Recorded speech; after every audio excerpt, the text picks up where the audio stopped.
I don't think that I'm that good that I could come out here every day for 17 years and fool you. This is me, and my intention is to always be the best person I can be. And if I've ever let someone down, if I've ever hurt their feelings, I am so sorry for that. Ellen DeGeneres built her career on two simple words: be kind. For nearly 2 decades, she danced into America's living rooms every afternoon. She gave away cars, hugged celebrities, and made millions of people smile. But in 2020, everything changed. Former employees started talking. They shared stories about fear, harassment, and a workplace ruled by terror. The woman who preached kindness allegedly created a culture where staff were afraid to even look at her. By 2022, her empire was gone. What really happened behind those studio doors? The truth is darker than anyone imagined. Ellen DeGeneres was born on January 26, 1958, in Mitre, Louisiana. Her father, Elliot, worked as an insurance salesman, and her mother, Betty, sold real estate. But their house didn't feel like a normal home. It was ruled by strict Christian Science beliefs. Her father was the first reader at church, a role like a preacher, and he followed the religion's teachings with no room for discussion. There was no drinking, no smoking, no swearing, no emotion, no medicine. Even something like aspirin was forbidden. Ellen never had a doctor's visit until she was 13. They believed prayer could fix everything. If you were sick, you just hadn't prayed hard enough. She was raised in a place where you had to act like everything was fine, even when it wasn't, and feelings were something you weren't allowed to have. Then came the year 1973. Her parents decided to separate, and in 1974, they divorced. Ellen was only 15. Because of how closed off their family was emotionally, she never saw it coming. She didn't even know they had problems. She once said that she never knew how anybody in her house really felt. Christian Science had already stripped away her chance to have normal relationships, and the divorce broke everything apart for good. Her mother, Betty, took Ellen and moved to Atlanta, Texas. Her older brother, Vance, stayed behind with their dad in Louisiana. The family split into pieces. Ellen, just a teenager, had to become the adult in the house. Her mom was deeply shaken, and Ellen found herself trying to take care of her. As a kid, Ellen had dreams. She loved animals and wanted to become a vet, but those dreams clashed with her religion. Being a vet meant believing in science and medicine, and that wasn't allowed in her world. She had questions about how bodies worked, but those weren't allowed either. Her mind wanted to explore, but her surroundings forced her to stay quiet and obedient. She noticed the cracks in what the adults said and what she saw with her own eyes. But when you're a child and you see the world doesn't make sense, you just keep your thoughts to yourself. That pressure built up inside her for years. Then her mother remarried in 1976. Betty married a man named Roy Grusenorf, and the family settled in Atlanta, Texas. Ellen had to start over in a new school, in a new town with a new stepfather. Around that same time, Betty was diagnosed with breast cancer. She had to get a mastectomy, which meant surgery and medical care. The exact thing their religion said was wrong, but now they had no choice. It was a moment that shattered their faith. The surgery was never talked about. Ellen, only 16, helped her mother recover in silence. She had to do exercises with her and care for her wounds. It brought them closer, but also forced Ellen to grow up even more. She wasn't just a daughter anymore. She was a nurse, a caretaker, and still just a teenager trying to survive school in a broken home. That's when things got even worse. Ellen's stepfather, Roy, began abusing her. She was only 15 when it started. He told her he needed to check her breasts for lumps, pretending it was related to her mom's cancer. He used her innocence and fear against her. One night, he tried to break into her room. She was so scared she kicked out a window and ran away, sleeping in a hospital that night just to feel safe. But she kept quiet. She didn't understand enough about bodies or abuse to even describe what was happening. She blamed herself for being too scared to stop it. It wasn't until years later in 2005, and again in 2019, that she finally shared this publicly to help others who had gone through the same thing. After high school, things didn't get easier. She graduated from Atlanta High in 1976, but dropped out of the University of New Orleans after just 1 semester. She was supposed to study communication. Instead, she had to survive. Her parents' divorce had left her without financial support, so she took whatever jobs she could find. She worked at a law office with her cousin Laura, then at JCPenney, then as a waitress at TGI Fridays. Then she painted houses, bartending, and worked as a hostess. She was doing all of this just to stay afloat. The irony wasn't lost on her. Years later, she'd become worth over $500 million.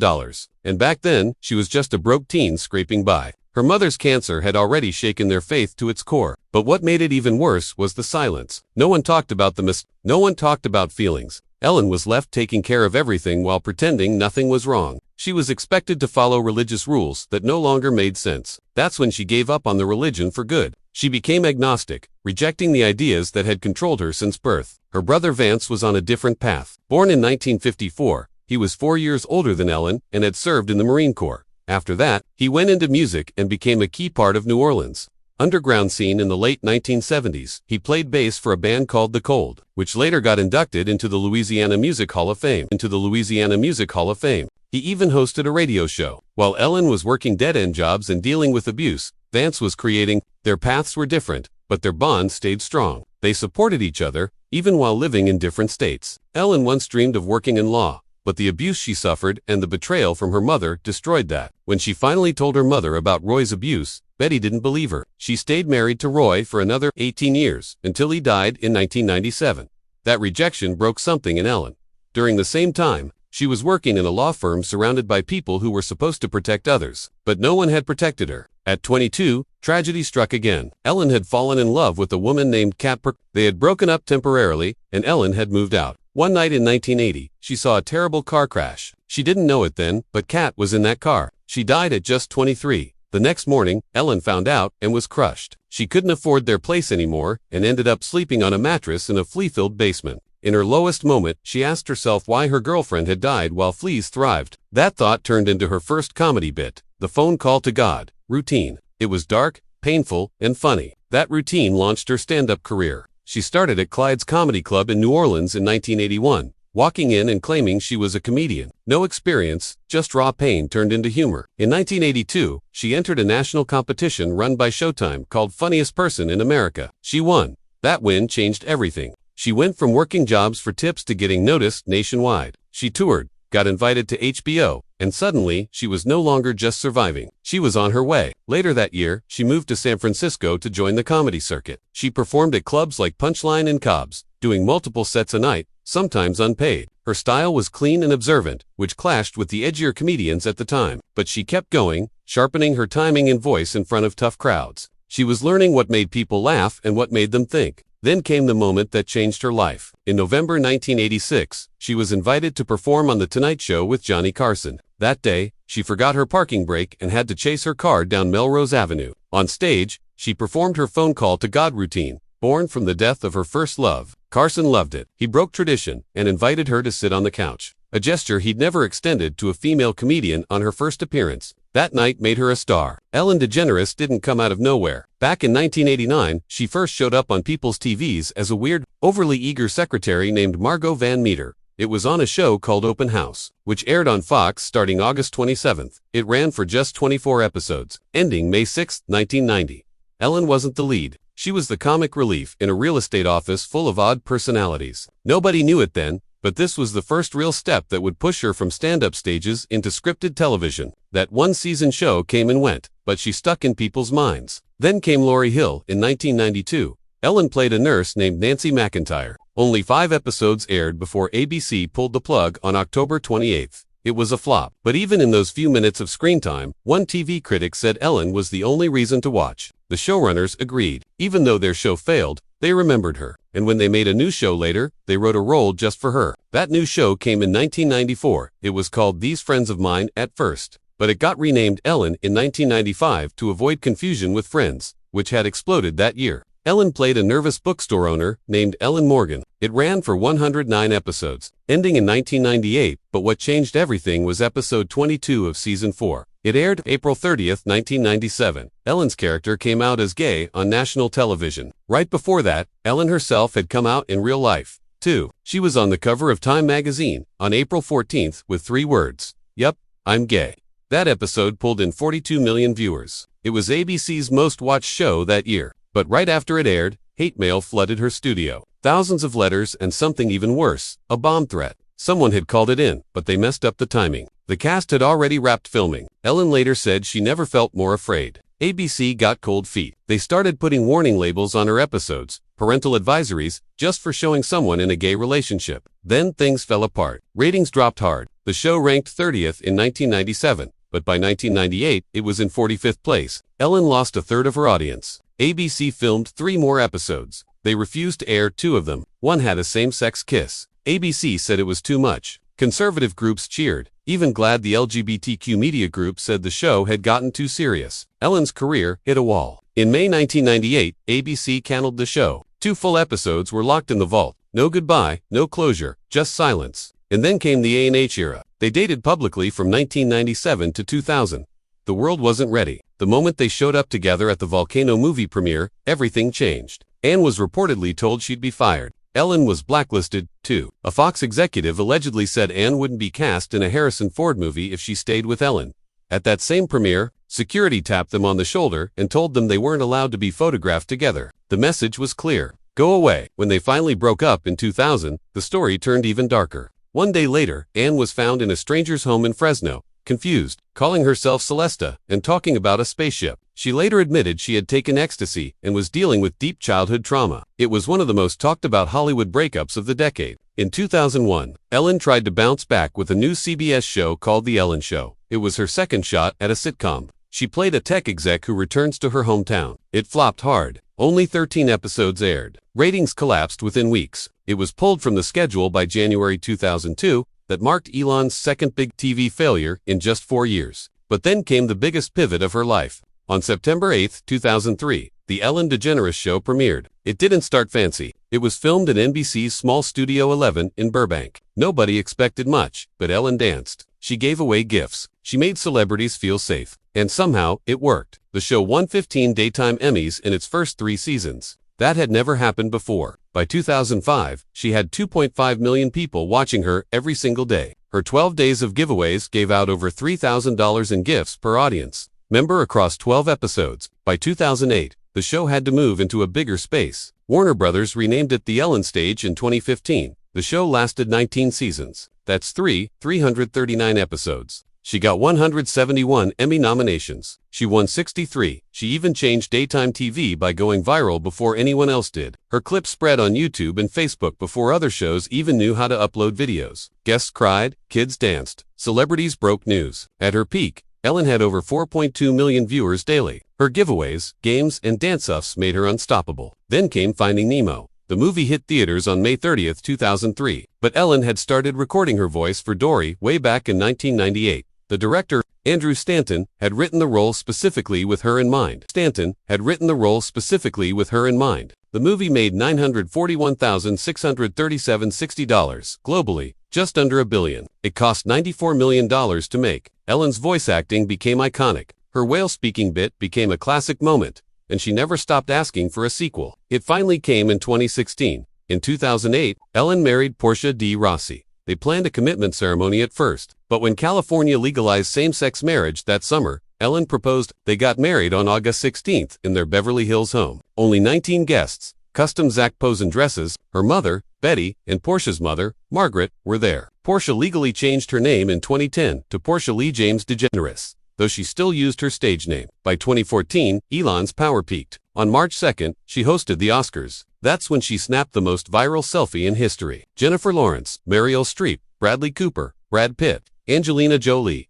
The tweet got over 3.3 million retweets. Twitter actually crashed. It was technically a Samsung ad, but she tweeted from her iPhone backstage. That Oscars night brought in 43 million viewers. It was her biggest public moment. She became the highest paid woman on television, $75 million per year. Then came her brand. In June 2015, she launched Ed by Ellen. It started with $175 blazers and $50 kale-printed coasters. The name came from Portia's pet name for her. It grew fast. Her stuff landed in Nordstrom, Gap Kids, Bed Bath, and beyond. She launched a design show on HGTV. She published a home decor book for $35. In 2016, she started Ellen Digital Ventures and took full control of Ellen Tube, her video platform. Her net worth soared. By 2018, she was worth around $450 million. In 2007, she hosted the Oscars for the first time and got 40.18 million viewers. Ratings with young women jumped 15%. The theme that year was classic movie quotes. She crushed it. Critics called her performance safe, smart, and smooth. Then in 2016, President Obama gave her the Presidential Medal of Freedom. It happened on November 22nd. Ellen cried. Obama said she carried the burden of coming out when nobody else dared. He said she made the world more honest and open. That day, she stood next to legends like Tom Hanks, Bruce Springsteen, and Michael Jordan. The award made her not just a star, but a symbol. She had already raised nearly $10 million for Hurricane Katrina relief by 2006. She went back to New Orleans in 2006 and personally helped open a restaurant for a woman who had lost everything. She used her show, her name, her platform. Warner Brothers gave $500,000. She gave voice to people ignored by the government. She stood on the streets of her hometown and shouted into a bullhorn, "Rebuild New Orleans." And through all of this, Ellen kept building. Her show made between $70 and $90 million a year. She kept 60% of that through syndication, product deals, and ad revenue. She made about $287 and $356 per episode. That's roughly $50 million just for showing up and hosting. She signed deals with She kept voicing Dory. She and Portia flipped real estate, buying and selling dozens of huge homes across California. In July 2020, something unexpected started to unravel behind the colorful lights and smiling faces of the Ellen DeGeneres show. A BuzzFeed news article was published on July 16 that exposed what 36 current and former employees had experienced while working there. And it wasn't the fun, joyful environment viewers imagined.